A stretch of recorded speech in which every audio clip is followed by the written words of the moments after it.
And live from Belgium and Spain, it's ZN Live. That's right. We are very excited for another international edition of ZN Live episode 369, brought to you by ZN, the OJ of digital consultancies. I'm Phil Weiss, your host, and I am joined by Marcela from the leadership team of ZN, and our guest today is Sebastián Rodríguez, who is joining us from beautiful Malaga in Spain. And he is an experienced political entrepreneur. He's been involved in campaigning from a background actually in finance. He moved to the more exciting world of political communication and campaigning. He's been involved in a number of campaigns, including with Renew, and also launched a Rollout Democracy project and the European Campaign Playbook, which is something that we've already discussed on this show. And I want to start by asking you, Sebastián, how's it going? I mean, what are the things that your members are asking you about, and how has it developed since you launched it? Thank you so much. Thank you so much for having me for the second time.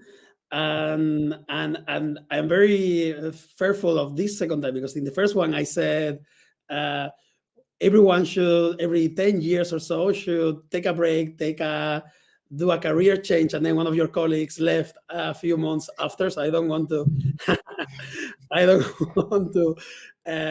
Change is a good thing. We love change at ZN. It's my last post on LinkedIn. Check it out. I love it. I'm planning to put my 2 cents, but I'm very fearful that I encourage people to do crazy things. Don't do crazy things. But anyway, okay. Thank you so much. Indeed, I started working in the world of finance and technology, fintech. And after Brexit, I said, I think the bad guys are winning. And I think with my passion for politics, my knowledge about technology, and just some craziness, I'm going to start helping pro-Europeans communicate and adopt technology. And that's, I was so lucky to have worked with the European Parliament for the This Time I'm Voting campaign, and then with in the European Parliament with the political group Renew, and now with the European Movement International. So it's all very pro-European. That's my story. And with the European Campaign Playbook, I think the reason why also it started is because Brussels is an elite. It's an elite, and there is nothing wrong with being an elite. You can be a responsible elite, and in fact, most of the major progress and advancements in the last few centuries have been led by elites. So there is nothing wrong with being an elite, but as an elite, people within it don't talk the same language, don't feel the same way, don't have the same perspective as ordinary people. And when I came to Brussels, that was very evident in the way the Brussels communicates. It communicates in a language and with an imagery that doesn't resonate with real people. And I think the role of communicators is key, because we are the translators. We have the knowledge of interpreting something that is highly detailed, highly technical, and also translating that into the language, into the words of the target audience. And that's what communicators do. Until now, this has changed a lot, but communicators were not taken seriously in the Brussels bubble. And now I think, thanks to people like you, like CN, thanks to initiatives like the Playbook and great thought leaders, innovators out there, Brett Covey, Tom Moylan, I could go on and on. Like, there are people who are saying, hey, communicators in the bubble are as important as the policy people, the people who know the details, and we are a team. We are here to promote the European project, and that's what the campaign playbook is about. It's about finding those communicators, connecting them, and then together learning what's new. AI, new platforms, basics 101 on how to frame, how to do messages, and so far so good. I think we're having a lot of fun. We just finished a lunch and learn on LinkedIn with the people from LinkedIn. It was very interesting, because we focus on how to avoid being cringy on LinkedIn, how to post actual content that people find useful and it is genuine, and we loved it. It was a really interesting session, so hopefully we can bring more people on the camp. I think that's really excellent. And I have to say that I'm also following your Campaign Pro briefs. I saw that you started a newsletter on LinkedIn as well. I think that's a great initiative. It's a tool that definitely does have, I think, a very good reach. And in one of the latest ones that I read, and I think that comes back to the point that you were making about the importance of communicators, that they need to be taken seriously. It's the one that was featuring, God save the memes, which I found really, cool, because it's important to use humor to communicate these types of more, serious messages and matters. And I was interested to hear from you on how that landed with the community, what types of reactions you got. Do you think that people are getting the message that hiring interns and junior staff to work on your communication strategy is maybe not the best idea? So what are your thoughts on that? Mm-hmm. Yes, indeed. I think humor has to be, and sarcasm has to be treated lightly. We know from the work we do also with the European movement, we do a lot of research about what type of content works, how to really reach out to people about the things that are happening in the European Union, and humor doesn't really work in terms of pushing a certain political point. It's very difficult to change people's mind using humor or sarcasm.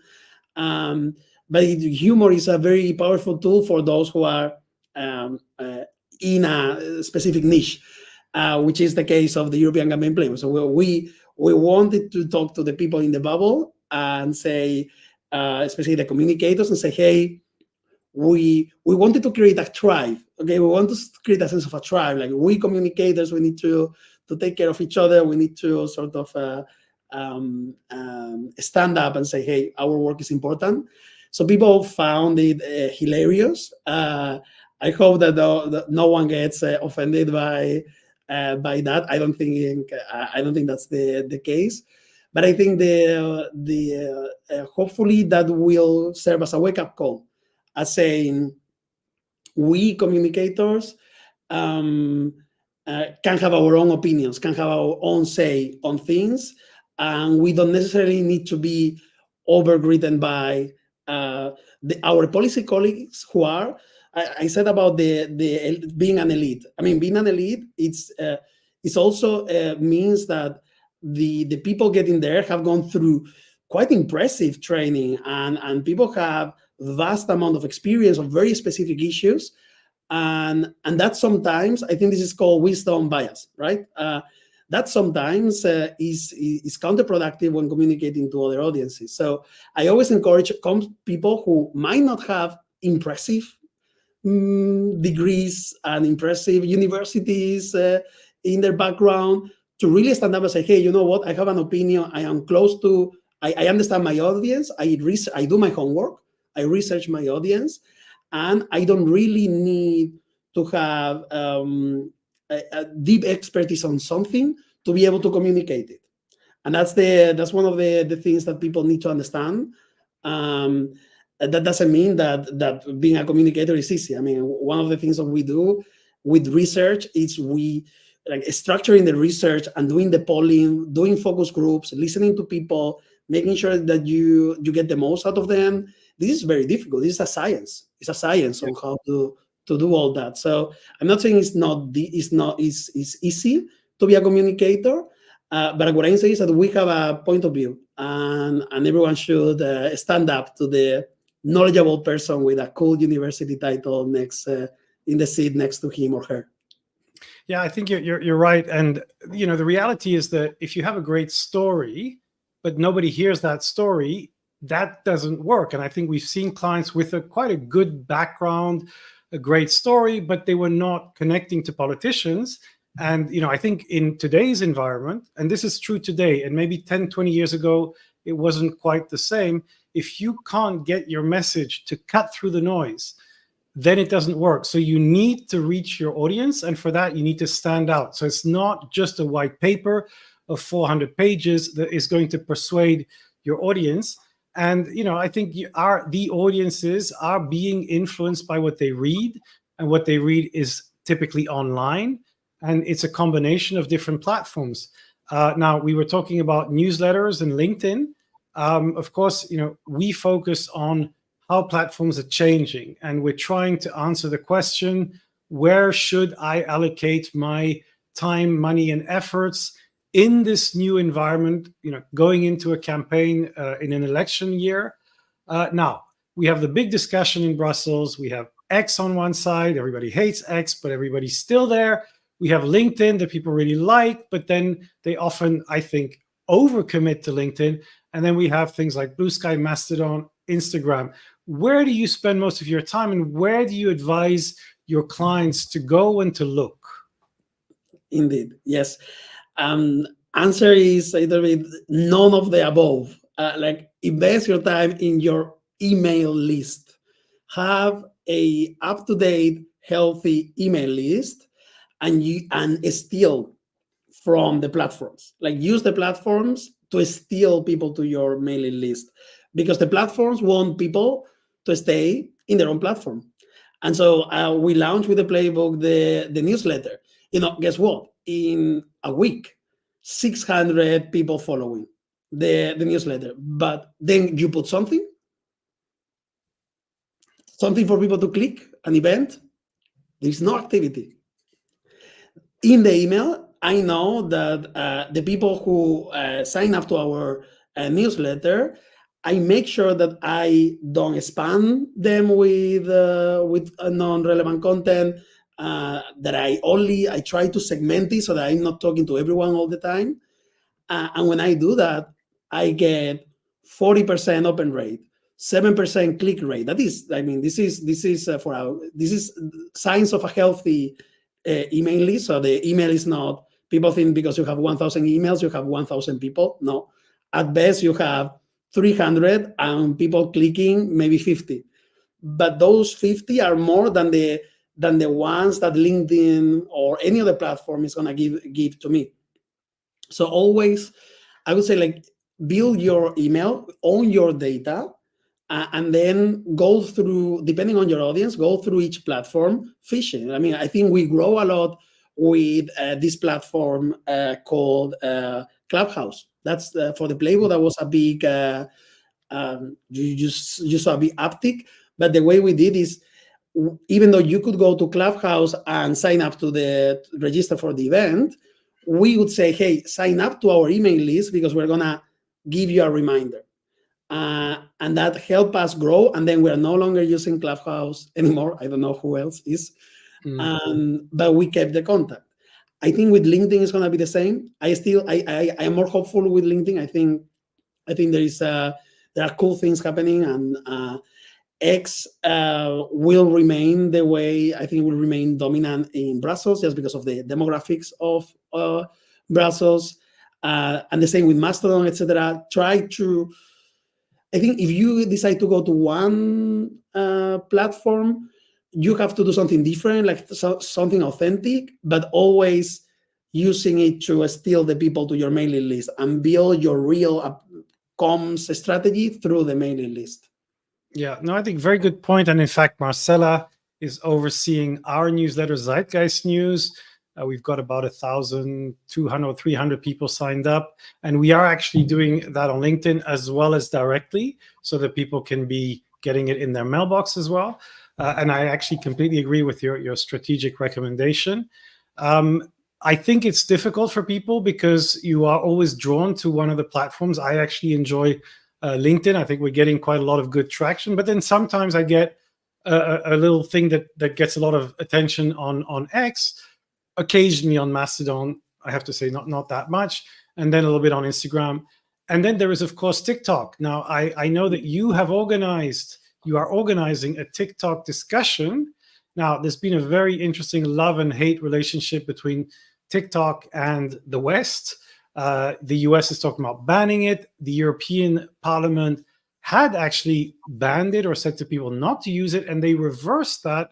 And now people are starting to use it because of the election. So what do you think about TikTok?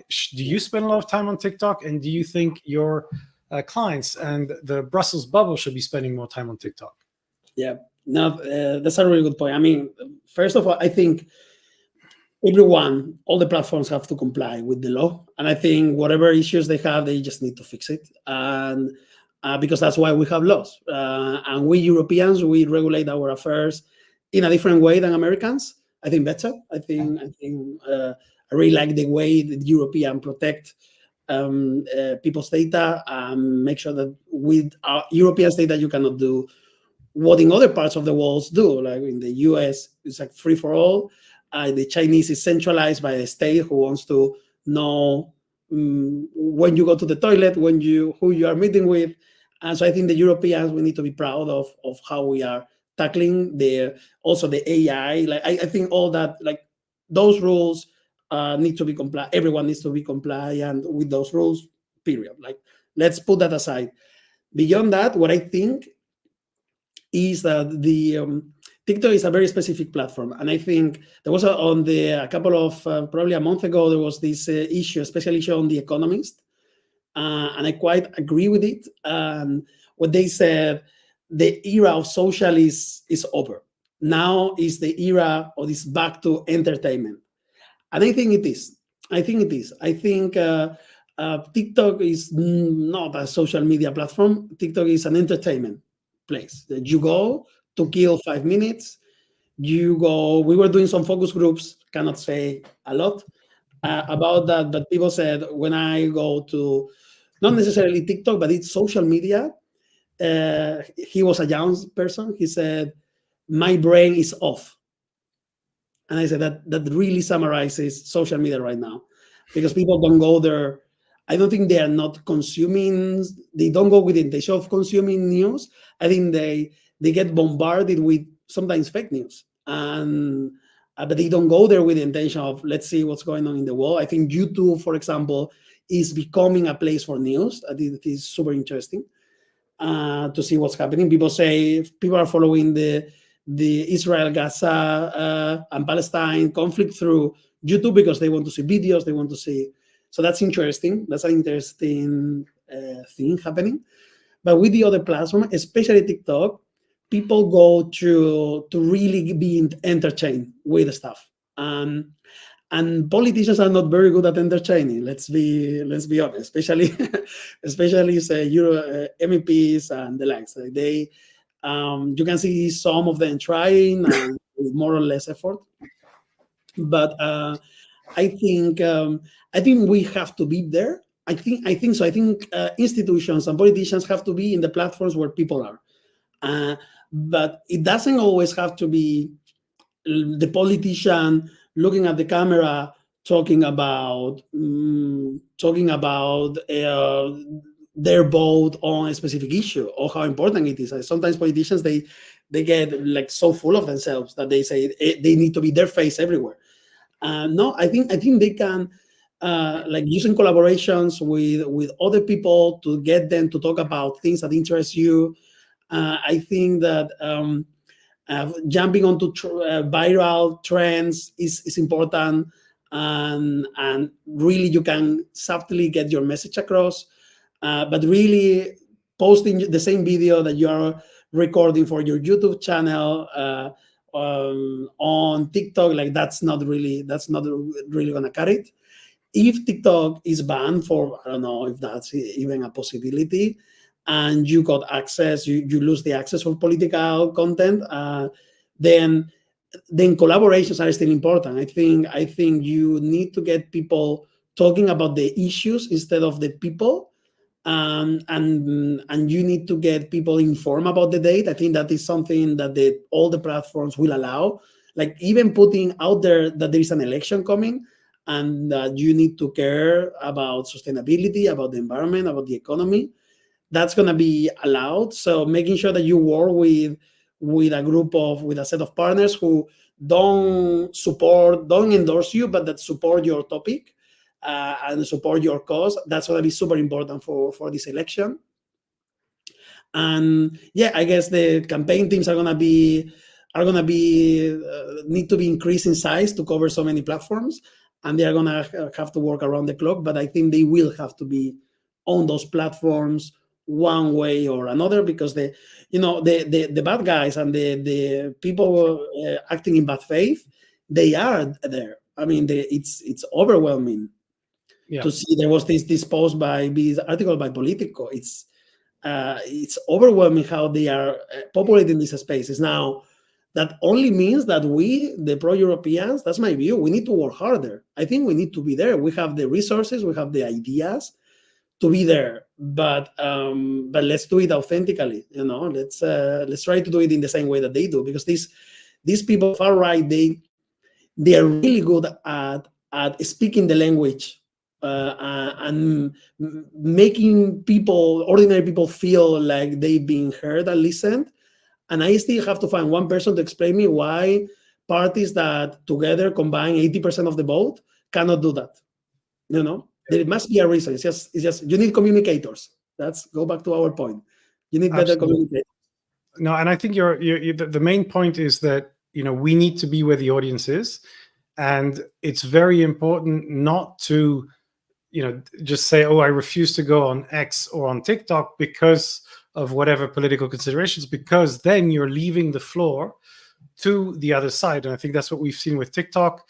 The extremists doing extremely well because they have a very simple message. Now, other parties are on TikTok, and I think they just need to learn to become more direct, more specific, and stand out. The thing is that, it's an art to get your message out, and on TikTok you need to do it in a different way. Indeed, it's not a thought piece that you're going to write on LinkedIn, but you need to get that story out and you need to engage. The other important thing is that this election in Belgium actually is open to the 16-year-olds for the first time. So 16 to 18-year-olds can vote. So you need to be in the platforms that they spend time on. And I've been involved in an initiative to raise awareness of the vote, which is Vote Brussels. And there's very little being done to even tell the 16-year-olds that they can and actually should and technically are legally obliged to vote.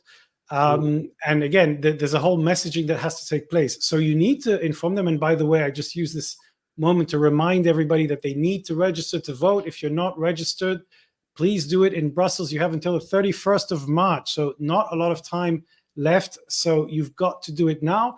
And there are many, many, many ways you can be involved in the political process. You can vote at European elections, at local elections, not at Belgium elections, which are on the same day as the European election, but please get involved. It is your city if you live here. Now, talking about the EU election, what is your greatest fear? I mean, what is the thing that you're most concerned about that might happen in communication terms? Well, from a campaign point of view, so the pre-election, I have this all the European elections we know there's not a one European election. That's why there's plural. It's in each country it's going to be different. It's going to be something different.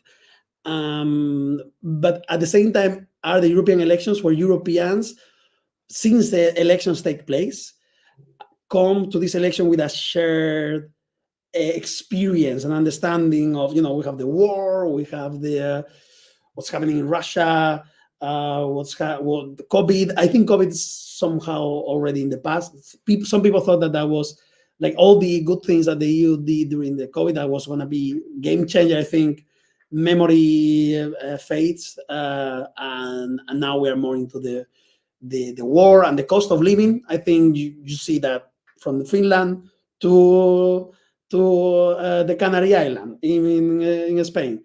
You see that cost of living is and jobs is the topic for everyone, and I have the fear that the political parties, so-called pro-European, they always either ignore the EU or use the EU to blame that they couldn't do something. I wish I could have done this, but the EU didn't allow me to do that. And that's a concern. That's a concern that in terms of messaging, I think is something politicians often do because they lack. maybe because they lack of the knowledge of what's happening in the EU, but also because it's the easy thing to do, the responsible thing to do. So I would really encourage them pre the elections to explain the EU in the most basic sense, because sometimes they say, and also not to explain the EU, because I think you need to inform, but then you also need to say, I want to do something.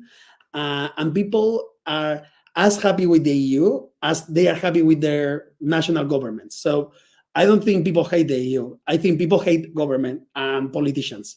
And so the EU happens to be a government structure with politicians. But there's not much dislike, with exceptions in Hungary, when you have this guy, this Orban, like saying famous things. Like it's even crazy to read a EU leader say the things that he's saying about the EU. But use it to say, we need to reform the EU. EU has taken us where we are, but now we need to make it better. And people understand. I always say this example, that when I moved to Spain, we are like 100 neighbors, and we share a small swimming pool and a small garden. And we are from the same country, same economics, like saying we have all university degrees, have approximately same wealth, etc. And we don't agree when we open the swimming pool, when we close the swimming pool, who needs to be hired as a gardener. It's a complete mess every meeting with neighbors.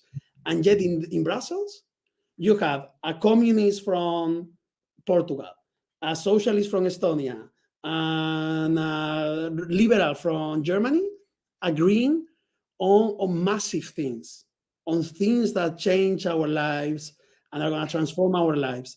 And I think people get that. And then people get that the world out there is dangerous, that you have Russia next door, and that one person cannot override the decision of the other 26. That everyone understands. That's unanimity. Everyone is talking about unanimity, but no one in the street knows what that is. So explain, like, people get it. People get that agreeing on things is difficult. People get that if you don't get your things together, the aggressive neighbor next door is going to come to you. People get those things. And that's what Europe is about. At the end, people say it's about peace. Yes, it's about peace. It's a project of peace, but it's also a project of collaboration, of people working together. And people in every part of the world, they go to the office and they have to collaborate with other people. And sometimes they don't get agreements, and that's fine. Like, I don't think politics is the place where you just go. That's the speech the populists run and the people from the extreme right does. It's like, if I don't get what I want, then I'm out. Then I blow this whole thing up. And I think people who have regular jobs, they go. Sometimes they convince their colleagues to do something. Sometimes they are in the minority, and that doesn't mean they quit their jobs. Like, people understand that sometimes democracy doesn't go the way you want, but that it's important that we are on this together, right? To protect our freedoms, to protect our rights. It's important that we do these type of things together, and it's important we don't vote for people who want to take all these rights from us because they want to push for an agenda that is very, narrow, and that's the opportunity for the pro-European political parties to do a good job, a decent job in the next European elections. Yeah, and I think it goes back to what we said earlier, which is stories. You can't explain to people the entire European project and the legislation. You need to tell them stories. We were involved in a campaign called Discover EU to give a free Interrail ticket to 18-year-olds. And this was a very simple European story. You can travel from one country to the other with the same currency, without any border checks, and with a phone that actually works with the same roaming level. That's simple. And for me, that's how you have to tell European stories. It's like, take a story. If you're going to tell Ukraine, it's like safety. There's a dangerous country. We need to come together to protect ourselves. That's a very simple story. we can travel, we can work. Look at Brexit, not so great. It was supposed to be great. It's not looking that great. So I think that's really what politicians need to focus on. Okay, so I think now we're going to move to the recommendations. Jingle.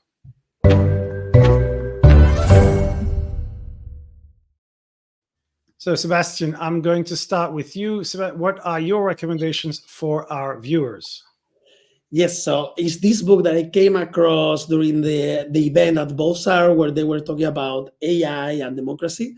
And it's Inside the Mind of a Voter, a new approach to electoral psychology by Michael Bruter, it's a French guy who was in the session, and Sarah Harrison. He's from the LSE. And what I've started to read it, and it has a very powerful message, which is when people go to vote, the moment when they are physically voting, putting the envelope in the ballot box, they are trying to be a good citizen.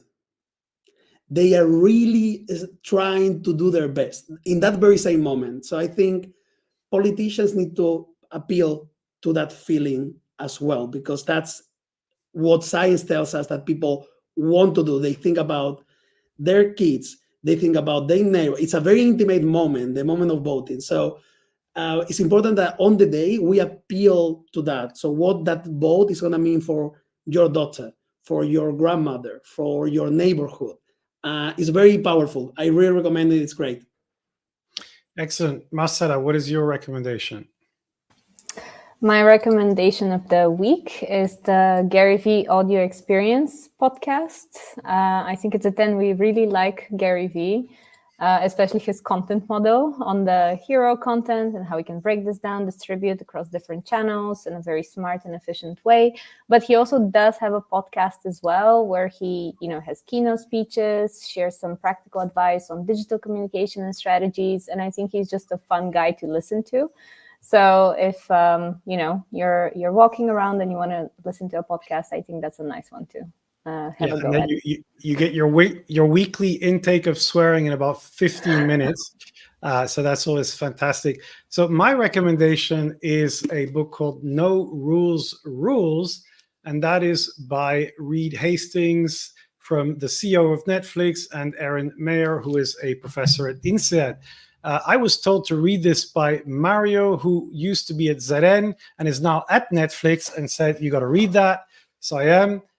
Very interesting, very disruptive, different model. Some great ideas about, kind of radical candor.